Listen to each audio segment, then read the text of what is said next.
내가 저지른 범죄도 아닌데 누명을 쓰고 무려 20년이나 감옥살이를 한다면 얼마나 억울할까요? 심지어 너무 끔찍한 범죄라 출소 후에도 손가락질을 받아야 했다면요? 오늘은 화성 연쇄살인 사건의 진범 이춘재, 그리고 이춘재 대신 범인으로 몰려 20년 옥살이를 했던 윤석열 씨 이야기를 해보겠습니다. 2019년 9월 저녁, 전 국민을 깜짝 놀라게 한 소식이 전해집니다.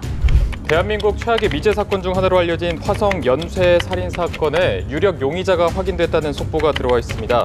화성 연쇄 살인 사건으로 불렸던 10건의 살인 사건 중 5차, 7차, 9차 사건 증거물에서 검출된 DNA와 일치하는 DNA를 가진 사람, 이제는 모두가 알고 있는 이춘재를 찾았다는 내용이었죠. 경찰은 9개월의 수사 끝에 이춘재가 화성에서 벌어진 연쇄살인 사건 10건의 진범이라고 결론 내립니다.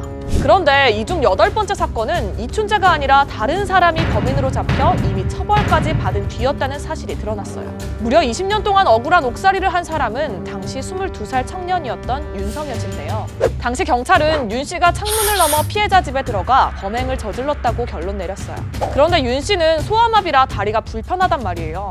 현장 검증 때 창문 넘는 모습을 제대로 재현할 수 없었지만 수사 관계자들은 이를 무시했고요. 어떻게든 자백을 받아내려고 윤 씨를 영장도 없이 데려와 사흘 동안 잠을 재우지 않았다는 사실도 최근 조사에서 드러났습니다. 현재 진행 중인 윤 씨의 재심에서 이춘재는 증인으로 나와서 본인이 8차 사건을 저질렀다고 증언했고요. 수사 관계자들은 가혹행위를 인정했습니다. 진실을 말해준 건 고마운 일인데 참 100%는 참 만족하지 않아요, 솔직히 말해서.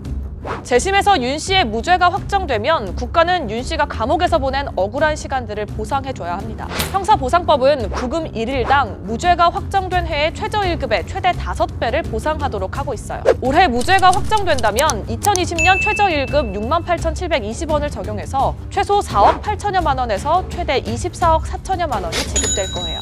추가로 국가를 상대로 손해배상을 청구할 수도 있습니다. 수사기관이 거짓 자백을 받아내려고 가혹행위를 저질렀으니까요. 저는 무죄입니다. 교도소에 나왔는데 갈 곳도 없고 오라는 데는 없습니다. 10명의 범인을 놓치더라도 한 명의 억울한 사람을 만들면 안 된다는 말이 있습니다. 다시는 이런 끔찍한 범죄도 억울한 누명도 없어야겠죠.